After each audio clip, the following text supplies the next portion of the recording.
Hi, and welcome to my Teaching Life Science 3 students. In the next few videos, I will be showing you the kind of ICTs that you could be using in your classroom. And to any other pre-service teachers who might have come across this channel by chance, welcome. This is the Opinionated Science Educator. You've been given the task to take one of the sections that I've given you from the CAPS document and find a way or think of a way to integrate an ICT tool into your lesson. Let's look at what these ICTs are. There is the overhead projector, videos, computers, data projectors,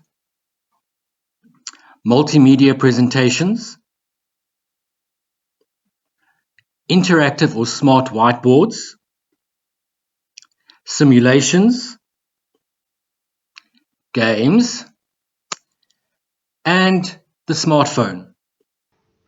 I've created this series of short videos to show you the ICTs that you could be using when you think about the task that you've been given.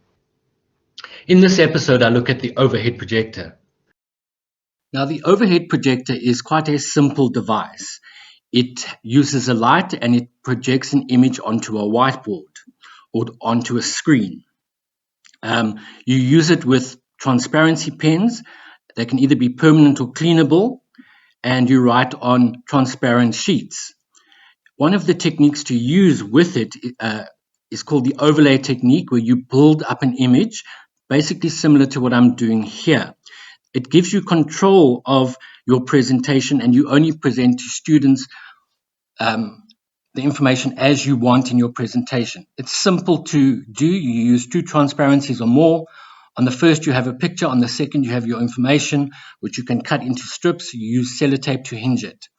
Now, another technique is the progressive disclosure one, where you hide all the information and you present it one at a time. This focuses learners' attention, and it also shows, for example, if you use an overhead projector like this, that you're prepared. Some of the benefits of the overhead projector: it's economically and ecologically sound. It reduces the amount of paper you use.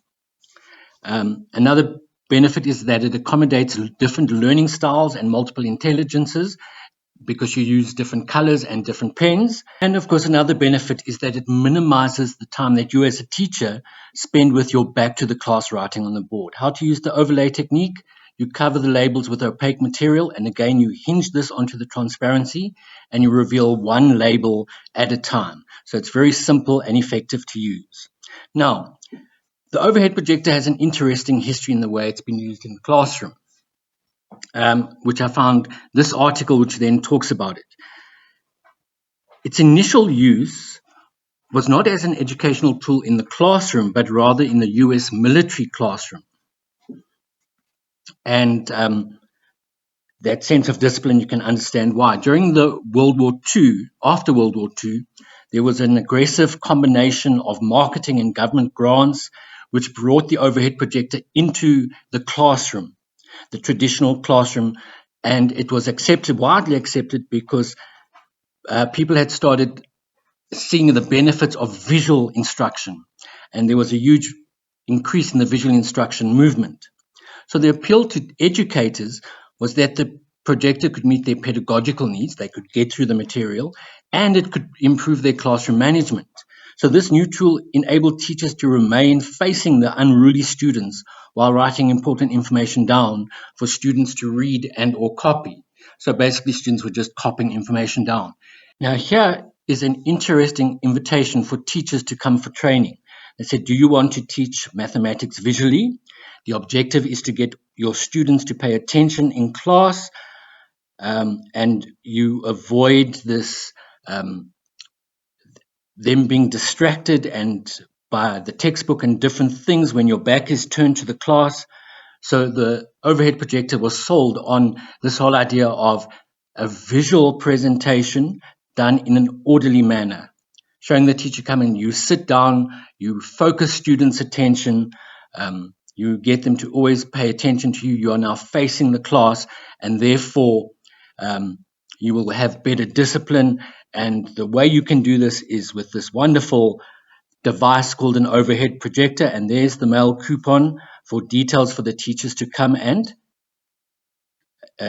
attend the training. Using the overhead projector as one of the IC tools, I'd like you to consider the following. Now, often teachers use the projector because it allows them to move quickly through material, and it also then helps them avoid students and their questions because they're just going through the material. So it does this because it cuts out all distractions and anything that can slow down the information progress.